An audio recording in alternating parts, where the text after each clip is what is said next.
Safety वाले को गंभीरता से लो या मत लो, लेकिन अपने ज़िंदगी को कभी हल्के में मत लो। क्या कभी आपने सोचा है कि इतना अनुभवी होने के बाद भी साइट पे सबसे ज़्यादा गलती कब करते हो? जब आप ये सोचते हो कि ये काम मैं सालों से करते आ रहा हूँ और इसी सोच के साथ काम को जल्दी करने की कोशिश करते हो और फिर आप लेते हो।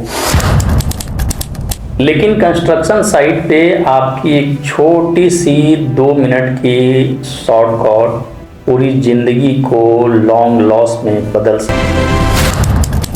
सुनने में थोड़ा अजीब लग रहा होगा, लेकिन ये कोई काल्पनिक या कोई फिल्मी कहानी नहीं है। ये कंस्ट्रक्शन साइट की कड़वी सच्चाई है। इस वीडियो के अंत में बताऊंगा कि आपको क्या करना चाहिए और क्या नहीं करना चाहिए।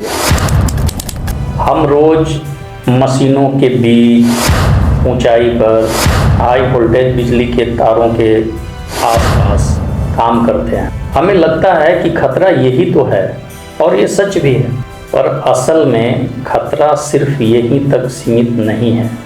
असली खतरा हमारी सोच में है। जब हम ये कहते हैं, अरे कुछ नहीं होता, मैं तो सालों से ये काम करते आ रहा हूँ, बस 2 मिनट का काम है, और इसे हमारे सेफ्टी के भाषा में अनसेफ एक्ट, अनसेफ बिहेवियर कहा जाता है। आपको सुनकर हैरानी होगी कि कंस्ट्रक्शन साइट पर 80% एक्सीडेंट अनसेफ एक्ट यानी आपकी अपनी लापरवाही की वजह से होते हैं। जिस लापरवाही को कई बार आप लापरवाही मानते भी नहीं हो, वही लापरवाही एक दिन आपके पूरे ज़िंदगी को तबाह कर सकती है। और इसको समझने के लिए ये जानना बहुत ज़रूरी है, एक गंभीर हादसे के पीछे कैसे एक पूरा पैटर्न काम करता है। इसे ध्यान से देखो। ये जो आंकड़ा है, सबसे नीचे है 3000, यानी वो अनसेफ एक्ट, वही जो आप मानने को तैयार नहीं होते हो, जैसे बिना चश्मे का काम करना, सेफ्टी बेल्ट का सही इस्तेमाल नहीं करना। जब हम इन 3000 गलतियों को नज़रअंदाज करते हैं तो जन्म लेते हैं 300 नियर मिस। जब हम महसूस करते हैं कि बाल बच गए, और फिर कुछ ही देर बाद हम उसे भूल भी जाते हैं, और फिर इसके बाद होते हैं 29 माइनर इंजरी। और जब हम इस स्टेज को पार करते हैं, तब आती है वो तबाही जिसमें एक परिवार बिखर जाता है। एक बच्चा बाप खो देता है, एक बाप बेटा खो देता है।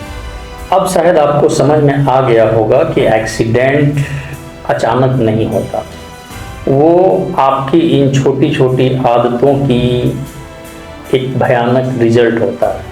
कभी कभी हम हेलमेट को गंभीरता से नहीं लेते हैं, कभी सेफ्टी बेल्ट को, कभी कभी तो हम सेफ्टी वाले को भी नज़रअंदाज कर देते हैं। पर एक बात हमेशा याद रखना, सेफ्टी वाले को गंभीरता से लो या मत लो, लेकिन अपने ज़िंदगी को कभी हल्के में मत लेना। ज़रा सोचिए, जब सुबह आप घर से निकलते हो तो माँ को, पत्नी को, बच्चों को एक उम्मीद देकर निकलते हो कि फिर शाम को वापस आऊँगा। क्या कभी आपने सोचा है कि किसी दिन वापस नहीं आए तो, या किसी दिन आपकी जगह आपकी खबर आई तो आपके परिवार पर क्या गुजरेगी? ये सेफ्टी फॉलो करना कोई मुश्किल काम नहीं है, ये कोई रॉकेट साइंस जैसा नहीं है, ये बहुत आसान है, पर ज़रूरत है अपनी आदतों को बदलने की। साइट पर आपको इन कुछ बातों का ध्यान रखना चाहिए। जैसे किसी भी साइट पर आप जाते हो तो बिना सेफ्टी इंडक्शन साइट पे काम नहीं करना चाहिए। साइट के खतरों को समझना बहुत ज़रूरी है, और ये तब संभव है जब आप इंडक्शन में पहुंचेंगे, जब आपका इंडक्शन होगा। पीपीई का सही इस्तेमाल करना है, क्योंकि पीपीई आपका सच्चा साथी है। पीपीई आपकी सुरक्षा की ढाल है। टीबीटी यानी टूल बॉक्स टॉक या किसी भी तरह की ट्रेनिंग में आपका होना बहुत ज़रूरी है। और ये बात हमेशा याद रखना, आपकी एक छोटी सी लापरवाही किसी बड़े हादसे की तरफ ले जा सकती है। आप खुद अपनी वैल्यू समझो। आप सिर्फ एक वर्कर नहीं हो, आप किसी के बेटे हो, आप किसी के बाप हो, आप किसी के पति हो, आप अपने घर के जिम्मेदार हो। अब फैसला आपका है, क्या अब भी शॉर्टकट लेना चाहोगे या सुरक्षित काम करके परिवार के साथ खुशियाँ बांटना चाहोगे। अगर आपको लगता है कि ये जानकारी काम की है तो अपने सभी कंस्ट्रक्शन फील्ड वाले दोस्तों को ये वीडियो शेयर करो, क्योंकि आपका एक सही फैसला किसी का ज़िंदगी बचा सकता है। और ऐसे ही सेफ्टी से जुड़ी जानकारी के लिए चैनल को सब्सक्राइब कर लें। मिलते हैं अगले वीडियो में।